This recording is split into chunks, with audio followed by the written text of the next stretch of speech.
For centuries, people assumed that if you looked different, you must be different. Different enough, some argued, to belong to an entirely separate category of human being.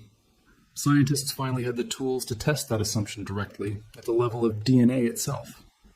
They gathered genetic material from populations on every inhabited continent, ran the largest comparison of human genetic diversity ever attempted, and got an answer nobody in the field was fully prepared for. What the data showed didn't just complicate the idea of race. It took the entire concept apart at the foundation. This is what happened when scientists actually compared the DNA behind what we call race. For most of human history, this wasn't a question anyone had the tools to answer directly. People built entire social, legal, and political systems on the assumption that visible differences between populations reflected something fixed and fundamental about biology, an assumption nobody could actually test until genetic sequencing technology matured enough to compare human populations at scale. Once that technology arrived, the question stopped being philosophical. It became something researchers could put real numbers against, population by population, marker by marker. The project that produced most of this data began in the early 1990s, built around a genuinely difficult goal: collect DNA samples from indigenous and isolated populations around the world before increasing global movement and intermarriage made those specific ancestral genetic signatures harder to trace. The undertaking was controversial from the start. Some indigenous rights groups and bioethicists raised serious concerns about how genetic material was being collected, who would control it, and whether communities being sampled fully understood how their DNA would be used for decades afterward. Researchers involved argued the resulting data set would be irreplaceable, a snapshot of human genetic diversity that would only become harder to capture as populations continued to mix and move. Both sides of that debate turned out to be right in their own way. The ethical questions the project raised reshaped how genetic research with indigenous communities is conducted today, and the data set it produced became one of the most heavily cited resources in the history of human population genetics. Researchers gathered samples from more than 1,000 individuals, representing over 50 distinct populations, spanning 7 broad geographic regions: Africa, Europe, the Middle East, Central and South Asia, East Asia, Oceania, and the Americas. Each sample went through sequencing technology capable of reading millions of genetic markers, producing a dataset large enough to fill entire server farms with raw, genetic information waiting to be analyzed. Later projects built directly on top of this early work, expanding the sample sizes into the tens of thousands and adding ancient DNA extracted from skeletal remains recovered from archaeological sites on every inhabited continent, which allowed researchers to compare not just how populations differ today, but how those differences actually developed over tens of thousands of years. When the first results came back, one finding stood out immediately, and it would end up reshaping everything that followed. However different two people might look, different skin tone, different facial structure, different hair texture, at the level of the genome itself, any two humans, picked from anywhere on Earth, share somewhere around 99.9% of their DNA. The entire visible spectrum of human variation, everything we've used for centuries to sort people into categories, lies inside that remaining sliver of difference. That's where the story gets complicated, because the way that sliver of difference is distributed across the globe does not match the categories. Most people grew up assuming we're biological fact. To understand why, you have to go back much further than the last few centuries of history, back to where modern humans actually came from. The scientific consensus, built from decades of genetic and fossil evidence, places the origin of anatomically modern humans in Africa, roughly 200,000 to 300,000 years ago. For the overwhelming majority of that time, human populations lived, mixed, separated, and adapted entirely within the African continent. Generation after generation, over hundreds of thousands of years, genetic variation built up across African populations, far more variation, in fact, than exists anywhere else combined. Then, sometime around 50 to 70,000 years ago, depending on which migration wave you're tracing, small groups began leaving Africa and spreading into the rest of the world. And this is the detail that ends up explaining almost everything else in the data. Those migrating groups were small. A handful of founding populations, carrying only a fraction of the genetic diversity that existed back in Africa, went on to become the ancestors of every non-African population alive today. Geneticists call this the founder effect, and it's a simple idea with enormous consequences. Picture a large, Richly varied population is a jar filled with 100 different colored marbles. Now imagine a small group leaves, taking only 15 of those marbles with them.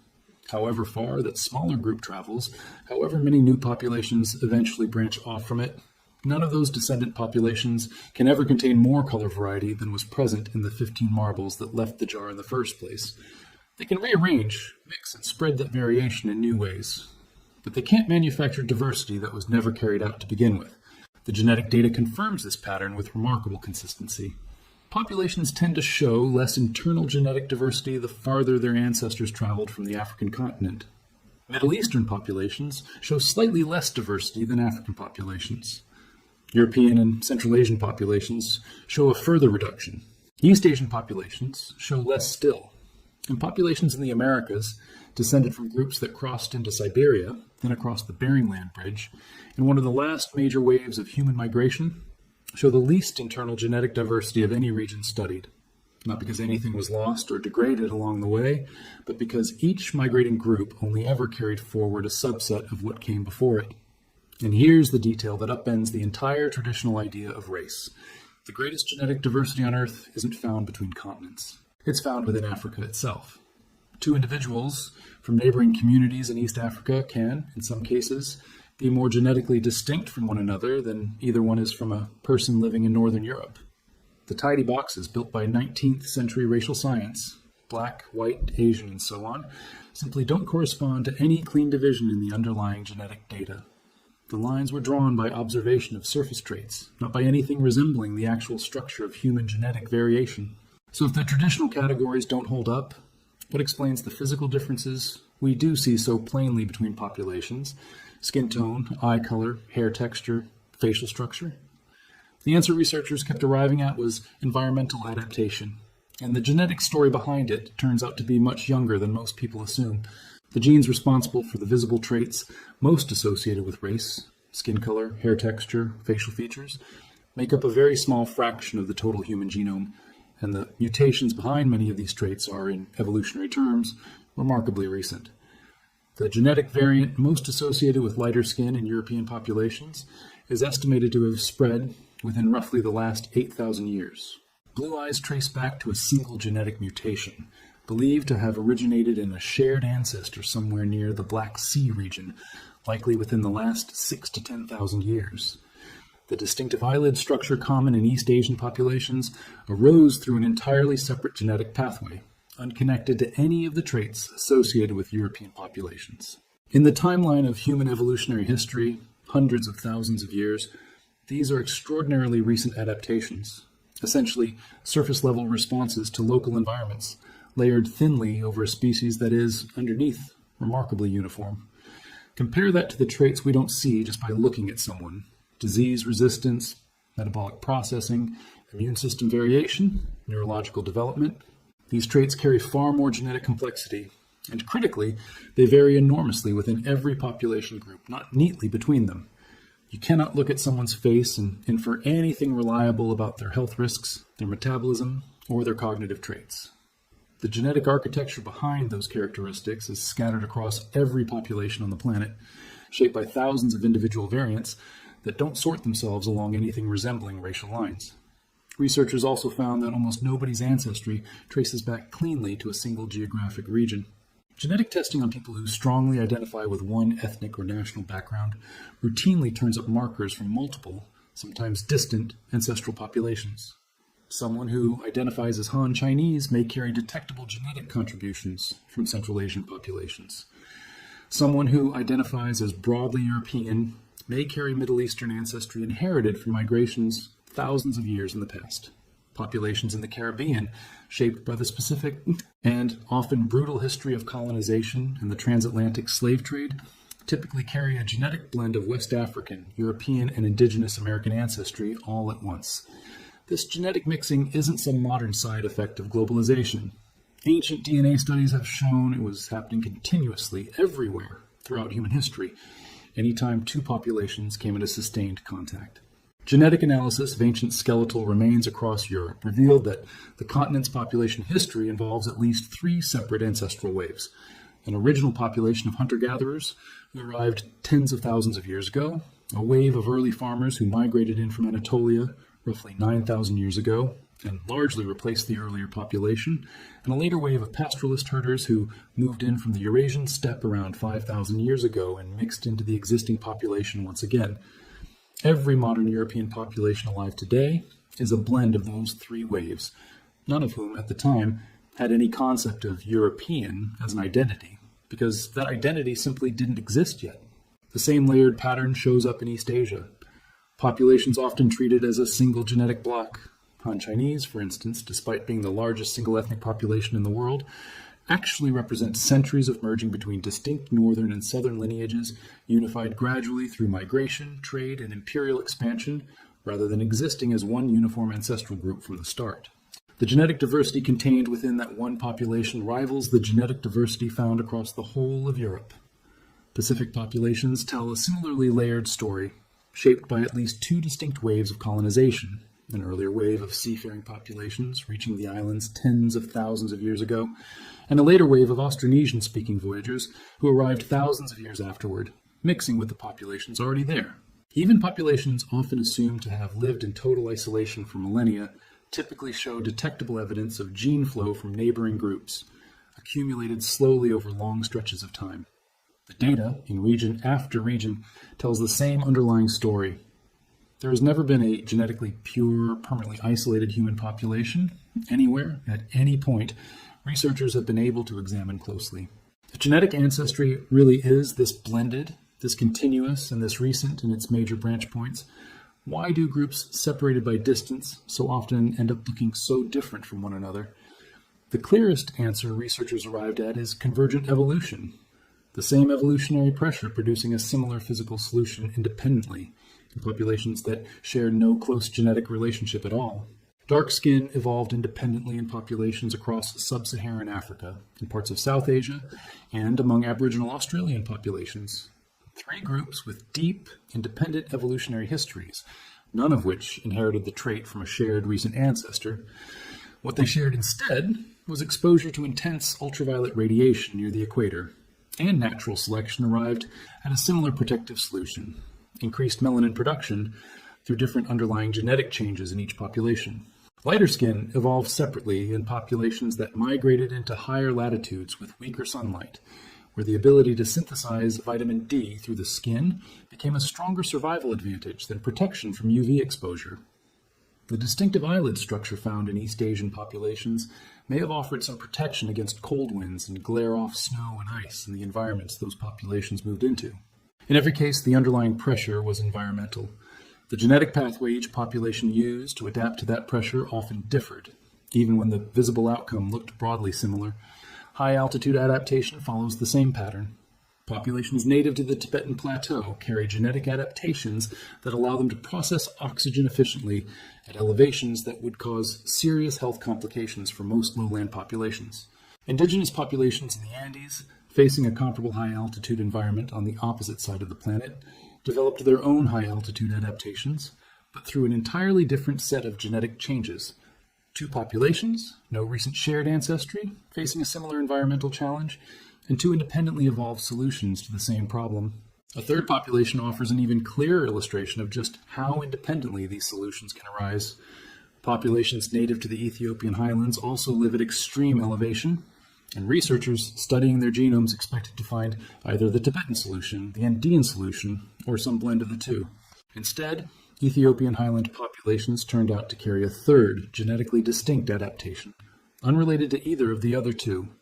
Three separate human populations, on three separate continents, facing essentially the same environmental problem, arrived at three separate genetic answers, a result that would be almost impossible to explain if human populations were divided into a small number of fixed ancestral racial categories, but makes complete sense once you understand adaptation as a local, repeated, and independent process happening again and again throughout human history, wherever people settled into a demanding new environment. Even traits that seem like obvious cultural or dietary quirks turn out to follow the same evolutionary logic, rather than anything resembling racial lines. The ability to digest milk into adulthood, lactase persistence, shows up in populations with a long history of dairy farming. Parts of Northern Europe, certain East African pastoralist communities, and some populations in Central Asia. It's largely absent in most East Asian populations and in many populations across Africa that never relied heavily on dairy farming, despite sometimes living in close geographic proximity to groups that do carry the trait. The pattern tracks cultural and agricultural history far more closely than it tracks anything resembling a racial category. There's one more pattern in the genetic data that, on first glance, seems to cut against everything described so far, and it's worth addressing directly because it's the pattern most often misused to argue that race really is biological after all. Certain disease-linked genetic variants do cluster more heavily in specific populations. The variant behind sickle cell trait appears more frequently in populations with West and Central African ancestry. Tay-Sachs disease shows elevated rates in Ashkenazi Jewish populations. Cystic fibrosis appears more frequently in populations of European descent. At first glance, this looks like exactly the kind of hard genetic boundary that would support traditional racial categories. But when researchers traced the actual history behind each of these patterns, a very different explanation emerged. These variants didn't spread because of race. They spread because, in specific local environments, carrying a single copy of the variant provided a genuine survival advantage against a specific regional threat. The sickle cell trait offers meaningful resistance to malaria, which was historically endemic across large parts of West and Central Africa. In a region where malaria killed a substantial share of the population before adulthood, natural selection favored the sickle cell variant heavily enough that, over generations, it became common, despite the cost of full sickle cell disease in people who inherit 2 copies of the gene. The same underlying pattern, a localized environmental pressure producing a localized genetic response, explains the elevated frequency of other disease-linked variants in other specific populations, entirely independent of any racial category. A population from Southern Europe with a history of exposure to malaria can carry some of the same protective adaptations found in West African populations, despite falling into an entirely different traditional racial classification. Meanwhile, populations lumped together under a single racial label can carry completely different disease risk profiles depending on the specific regional history their ancestors actually experienced. This has real, practical consequences. Treating race as a stand-in for genetic risk in medicine is not just imprecise, it's actively misleading. A doctor, assuming that every patient who shares a racial category also shares the same underlying genetic risk factors, is working from an assumption the genetic data simply does not support. Individual genetic testing, ancestry-informed and specific to a person's actual family history, provides a far more accurate picture than any broad racial category ever could. Medical researchers have started documenting the real-world cost of this mismatch. Diagnostic algorithms that once adjusted results based on a patient's recorded race, used in fields ranging from kidney function testing to lung capacity measurement, have come under increasing scrutiny in recent years, precisely because the underlying genetic assumption they were built on turned out to be far weaker than the medical field once believed. A patient's actual ancestry, which can span multiple regions and populations in ways a single racial checkbox can never capture, matters far more to individual risk than the broad category itself. Pharmaceutical research has run into the same issue. Drug trials that once assumed uniform response within a racial category have repeatedly found that individual genetic variation, not race, is the stronger predictor of how a person metabolizes a given medication. The clinical shift now underway across much of genetic medicine is a direct response to exactly the kind of population data described here. A slow move away from race as a proxy and toward the actual genetic and family history information that turns out to carry the real signal. Given all of this, it's worth asking where the concept of race, as most people understand it today, actually came from, because it clearly wasn't derived from careful genetic analysis. The modern concept of distinct human races took shape in the 1700s and 1800s, largely among European naturalists attempting to classify human variation, using the same taxonomic methods being applied to plants and animals at the time. These classifications were built primarily on visible traits and cultural observations, and they were quickly arranged into hierarchies, rankings that placed the classifier's own population at the top. Those hierarchies went on to provide a convenient pseudoscientific justification for colonization, forced labor, and centuries of systemic violence. The people constructing these categories described their work as objective observation. In practice, the conclusions they reached mirrored the assumptions and power structures of the era they lived in far more closely than they reflected anything discoverable in human biology. Modern population genetics has methodically taken that framework apart.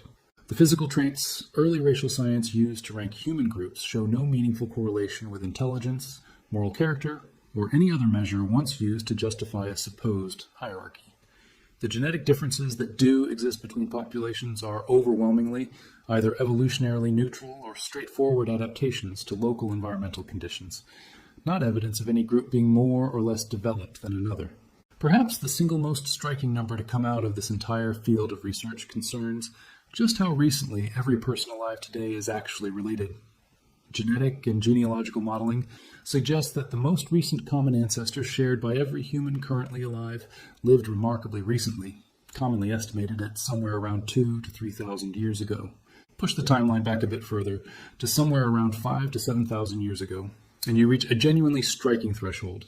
Every single person alive on Earth today who has any descendants living now is an ancestor of every person alive today. Not most people. Everyone. A farmer in ancient Mesopotamia, a herder on the Eurasian steppe, a fisherman along the coast of what's now Southeast Asia. If any of them has a surviving line of descendants reaching to the present day, that line runs through every single person alive right now, everywhere on the planet, regardless of what continent, nation, or racial category they happen to have been born into. That single fact quietly demolishes the idea of a pure, unbroken ancestral lineage belonging exclusively to any one population. Nobody descends from a single ancestral line running back to one isolated origin point. Everyone descends from an enormous overlapping web that reaches back through every migration, every population contact, and every mixing event in the human story. Whatever ancestral identity a person feels connected to most strongly is shaped by culture, language, and family history. Not by some deeper genetic exclusivity that sets one lineage apart from all the others.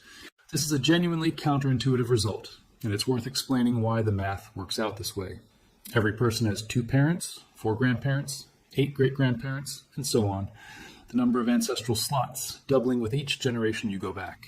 Within just a few dozen generations, the number of ancestral slots mathematically exceeds the entire human population alive at that point in history. The only way to reconcile that math with a finite population is if many of those ancestral slots are filled by the same people over and over, appearing repeatedly across different branches of the family tree. Once you account for that overlap, the genealogical models converge quickly on a strikingly small number of generations, before every ancestral line collapses into a single shared population, which is exactly why the 7,000-year threshold works out the way it does. It isn't a sentimental claim about human unity. It's simply what happens when you run the actual mathematics of ancestry forward across a species that has spent thousands of years mixing, migrating, and settling into new territory again and again. The deeper researchers dug into the ancient DNA record, the more these unexpected connections kept surfacing. Some indigenous populations in the Amazon carry a faint but detectable genetic signal linking them to populations in Papua New Guinea and among Aboriginal Australian groups, populations separated from the Americas by an entire ocean. Exactly how and when that connection formed is still being actively researched, but its mere existence confirms that the human migration story was never a simple, single-file line moving outward from Africa in one direction.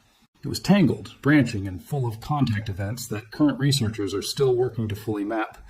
Similar surprises kept turning up in other parts of the ancient DNA record. Genetic material recovered from Bronze Age burial sites across the Eurasian steppe shows large-scale population movement rippling out from Central Asia into both Europe and South Asia within a relatively narrow window of time, reshaping the genetic makeup of both regions almost simultaneously. Ancient genomes recovered from sites in the Caucasus and Iran show ancestry components that show up in smaller proportions in populations as far apart as Ireland and northern India. A reminder that some of the deepest ancestral connections between modern populations run through migration events that happened thousands of years before anyone living today's ancestors had settled into the regions we now associate with them. Every time researchers sequence a new set of ancient remains, the map gets a little more tangled and a little further from the simple, separate branches picture that older, pre-genomic models of human history used to assume. Taken together, this body of evidence, genetic diversity concentrated overwhelmingly within Africa, a founder effect shaping every population that migrated outward, convergent evolution producing similar traits from different genetic starting points, disease resistance shaped by local environment rather than race, and a shared common ancestry reaching back only a few thousand years, leaves very little standing of the traditional biological concept of race. Human genetic variation turns out to be continuous, not categorical. Populations blend gradually into one another rather than breaking into distinct genetic groups. And the genetic variation within any traditionally defined racial group is consistently larger than the average genetic difference between groups. None of this erases the real, lived consequences of racism as a social and historical force. The social categories built on top of these surface-level physical traits have shaped access to resources, education, wealth, and power for centuries. And those consequences remain very real regardless of what the genetic data says about biology. Understanding that race has no solid genetic foundation doesn't undo history, and it doesn't erase present-day inequality. What it does is remove any biological cover for that inequality. There is no genetic justification for unequal treatment. There is no DNA-based argument for why opportunity should be distributed unevenly across populations. Whatever explains those disparities today, it isn't written into the human genome. What the data ultimately offers is a strange kind of clarity. Strip away the visible surface, skin tone, hair texture, facial structure, all of it shaped by a thin, recent layer of local adaptation, and what's left underneath is one species with a shared and remarkably recent common ancestry, carrying far more in common than apart. The lines humanity drew to separate itself into hierarchies were never written into the DNA in the first place. They were drawn on top of it by people for reasons that had very little to do with biology and a great deal to do with power. It's worth sitting with just how strange this actually is once you let it sink in. Every argument ever made for racial hierarchy, every claim about inherent superiority, every justification for exclusion or conquest, was built on the assumption that visible physical differences reflected something deep and fixed about human biology. The genome says otherwise, and it says so with a level of detail that earlier centuries never had access to. The scientists building those hierarchies in the 1700s and 1800s were working entirely from what they could see with their own eyes. Skin tone, skull shape, hair texture, the outward traits that happened to be the easiest things to observe and measure with the tools available at the time. They had no way to look underneath that surface, no way to compare the actual genetic architecture of the populations they were ranking. If they had, the entire intellectual foundation for what they were building would have collapsed immediately, because the data simply does not support the categories they were so confident about. What makes the genomic evidence particularly hard to argue with is that it wasn't gathered to make a political point. It emerged from decades of technical work across hundreds of independent research teams, cross-checked against ancient DNA, confirmed through completely different methods, population statistics, migration modeling, disease genetics, and direct ancient genome sequencing, all converging on the same basic picture from different directions. When that many independent lines of evidence, gathered by researchers with no particular stake in the outcome, keep arriving at the same conclusion, it stops looking like an opinion and starts looking like a well-supported fact about the natural world. If you found this kind of deep dive into the human genome worth your time, subscribe to the channel. Every week, we take a piece of what the DNA record actually shows and walk through it carefully, all the way from ancient migration to the science sitting behind it. Next week, we're going back even further into the genetic evidence for exactly how and when the first humans left Africa, and what their DNA still tells us today, tens of thousands of years later.